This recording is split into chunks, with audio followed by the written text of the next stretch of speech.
Warnings right now for residents and visitors alike. Good evening, I'm Michael Williams. I'm Kelly Dunn.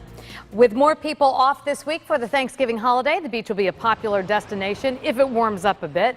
But state emergency officials are reminding you to think before you head into the water. News Channel 5's John Shainman is live on Palm Beach to explain the dangers. John? With the heavy cloud cover and quite frankly slightly chilly temperatures today, not a lot of folks in the water. You can see the lifeguards put out the warning earlier today that there were rip currents in the area. Lifeguards are off of the stands right now, but I wanted to show you they were flying the flags at yellow flags. What does that mean? Well, I'm going to have my videographer Andy to just step over here. You can see that was a medium hazard day out here. You can see if the flags are flying as a red flag, that means a high hazard. Now, we did find some people in the water late this afternoon. One of those gentlemen was Christopher Quello, a surfer who spends time here and is also from Virginia Beach, Virginia. He understands that you have to be careful in the water and that for people who aren't familiar with this type of water, certainly use extra precautions. You might not be as familiar as when you're at home or when you go to a beach that you're local to. So when you come out here, it's really good to know that, hey, the Gulf Stream's really close.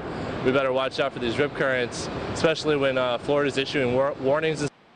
So the Florida Division of Emergency Management is telling everybody that with the winds coming out of the north and the northeast this week, there is a moderate risk of rip currents throughout the entire Atlantic coast, all the way up north, all the way down south. So, of course, the big question, if you get caught in a rip current, one of those very strong channels of water, well, what should you do? For that part of our story, let's turn things over to Chief Meteorologist Steve Weigel back in the studio. Steve? John, as you said, the best thing to do is swim at a guarded beach because the lifeguards are always watching for rip currents. You can tell or spot a rip current because it has a little bit of a dip in the crest of the wave as it approaches the shoreline, and also it's usually a very foamy area.